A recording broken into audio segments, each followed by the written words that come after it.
Kenya, long regarded as one of Africa's most stable countries, but recently badly shaken by an attempted coup.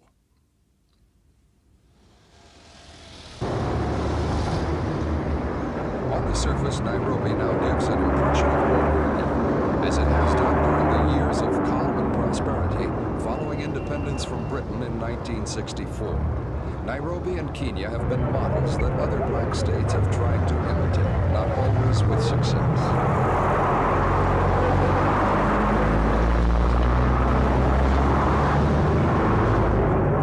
On the morning of August 1st, though, the streets of the capital became a battleground. In the early hours, dissident Air Force units seized key positions in the capital and in other towns and called on the masses to help overthrow what they called a corrupt and oppressive regime.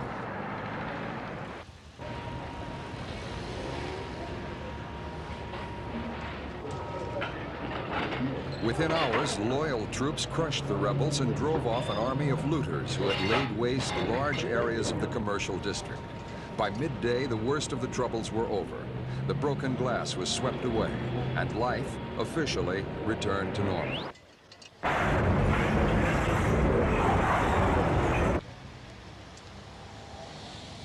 There was also the cost in human lives. Long queues formed outside the city mortuary as relatives came to identify the dead. Official spokesmen said 145 people died. This figure was later raised to 159, but independent observers put the death toll much higher. Whatever the truth, many of the victims were certainly looters, but the majority were Air Force personnel. Thousands of arrests also followed. Nairobi's university campus was immediately closed. As the rebels moved into the city center, they roused students from their beds and urged them to join their revolution. Many did so and paid with their lives. Others were arrested, the rest sent home.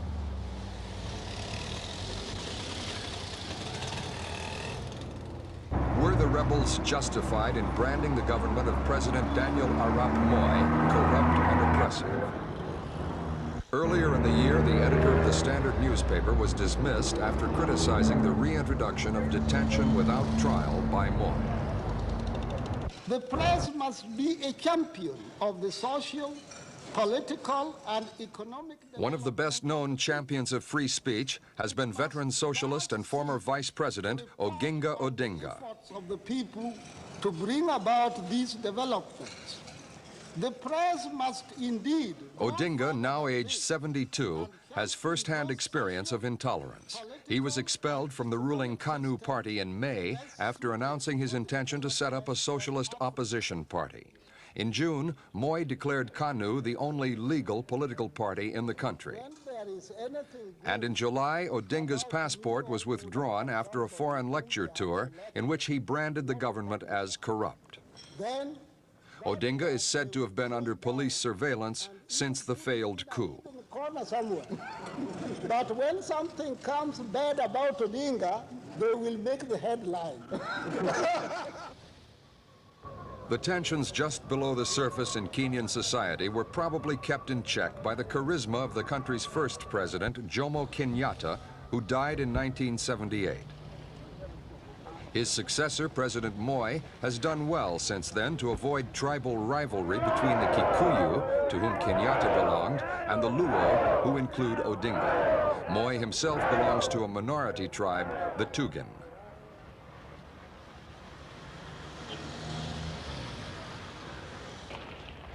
There seemed little doubt about Moi's continued support among the masses 3 days after the coup attempt, when thousands of people turned out in the capital for a solidarity and loyalty rally.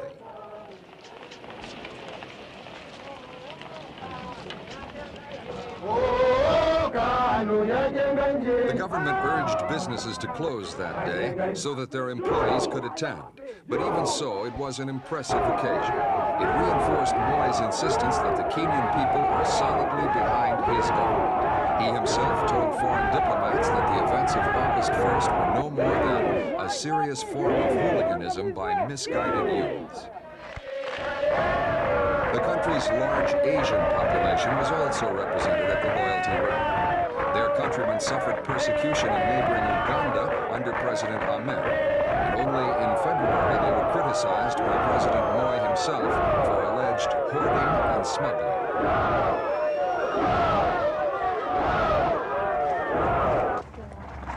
The 80,000-strong Asian community dominates commercial and professional circles in Kenya. The result has been resentment from less affluent Kenyans. Many Asians haven't adopted Kenyan citizenship.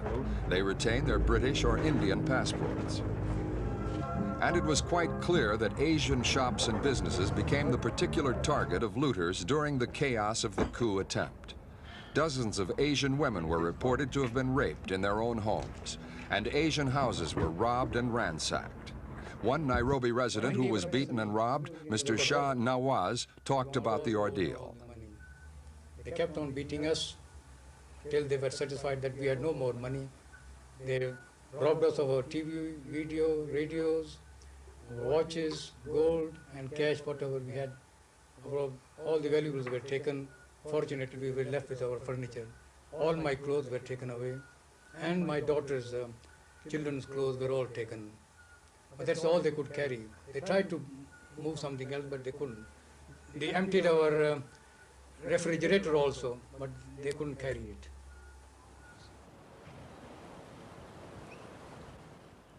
Resentment and greed may have been behind much of the looting, but political opponents of the government object to the excessive wealth of Kenya's black elite on ideological grounds.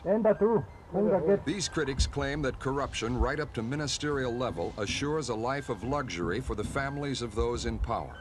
And some of these residential homes of the rich were attacked during the August violence too.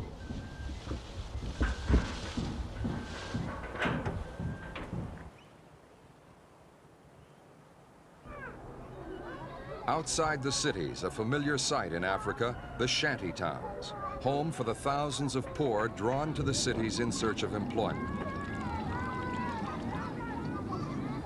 The harsh economic truth is that Kenya is not a rich country, and it is getting poorer each year. Unemployment is climbing, with 250,000 job seekers coming onto the market each year, and only a fraction of those will find regular employment.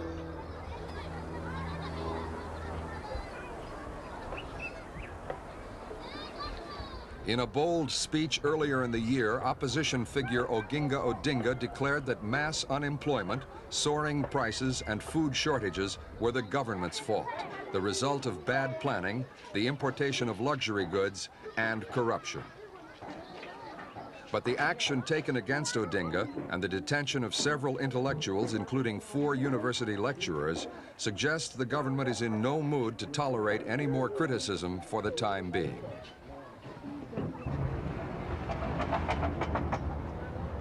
Another school of thought says that the main sources of Kenya's economic woes are outside the government's control. An obvious example is gasoline. Soaring oil prices over the past decade mean that only the rich can afford to run a car, let alone own one. And on the national level, oil imports account for 36% of export earnings, compared with just 1% in 1973.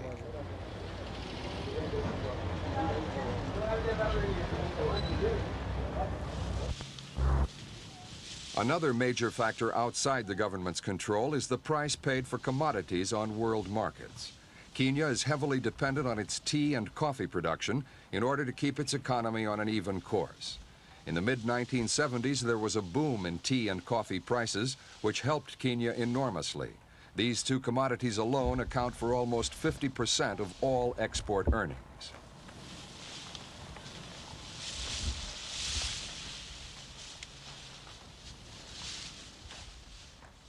But the good years did not last. Market prices have fallen steadily, and combined with the rising cost of oil imports, this has led to a chronic balance of payments deficit for the last 4 years, coinciding almost exactly with President Moi's term of office.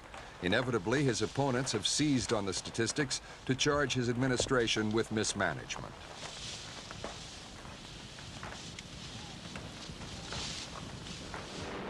In spite of the poor economic climate, Kenya's tea industry remains one of the country's biggest success stories since independence.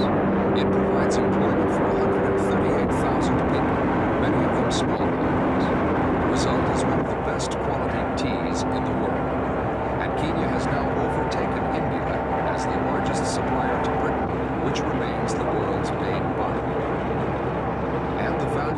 exports rose again slightly last year to over $130 million.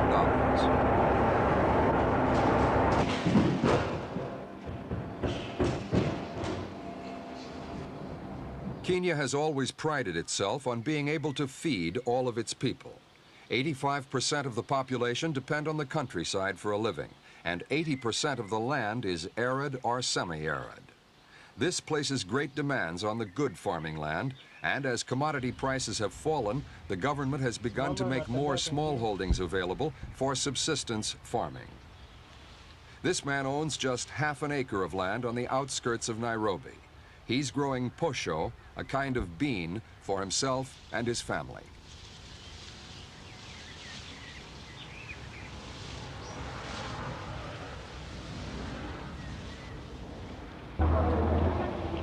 The excess produce the smallholder doesn't need finds its way onto the market, but food production is not rising as fast as it used to. Droughts have been one problem, but recent statistics show an overall increase in food production of less than 1%. This is not enough to keep pace with Kenya's population growth.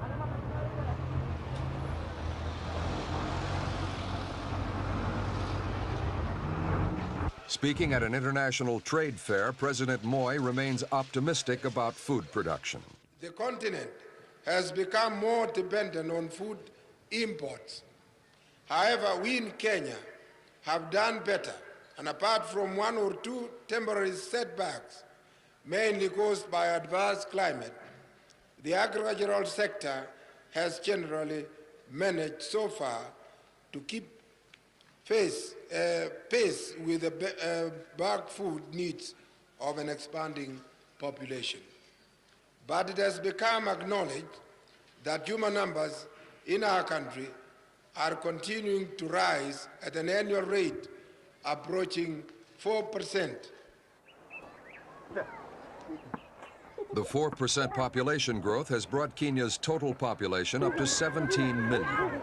It's one of the highest rates in the world, and the number of Kenyans could double by the year 2000.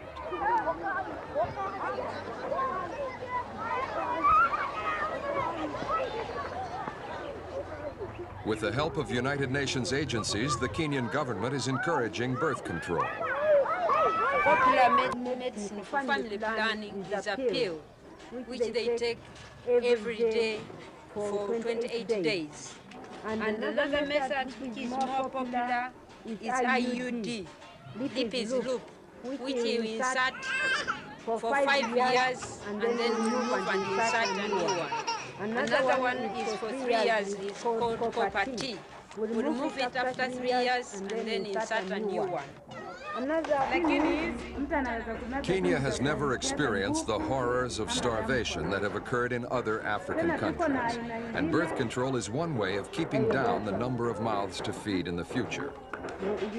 The total area of arable land is not going to increase, and the Agriculture Ministry has narrowed down what it called the 3 hard options available: more intense cultivation of land, increased yields on the best farmland, and the costly exploitation of semi-arid land. Self-sufficiency remains Kenya's long-term aim, and birth control is part of the plan.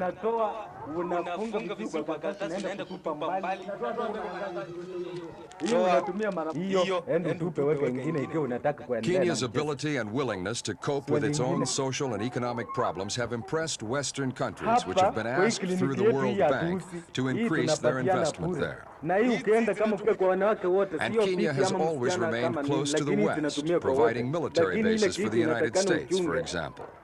Also, the majority of tourists who bring in over $100 million a year in foreign currency come from West Europe and North America.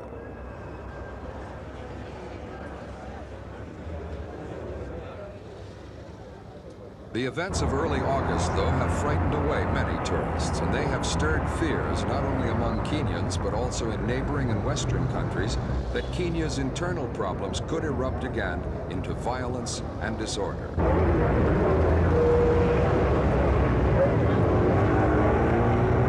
One of the few positive preemptive acts by the rebels was to proclaim in a radio broadcast the setting up of a People's Redemption Council. In the language of revolution, the word redemption implies that corrupt and elitist rulers will be thrown out. What's not known, because the coup was so easily put down by the army, is how widespread the opposition to President Moi really is.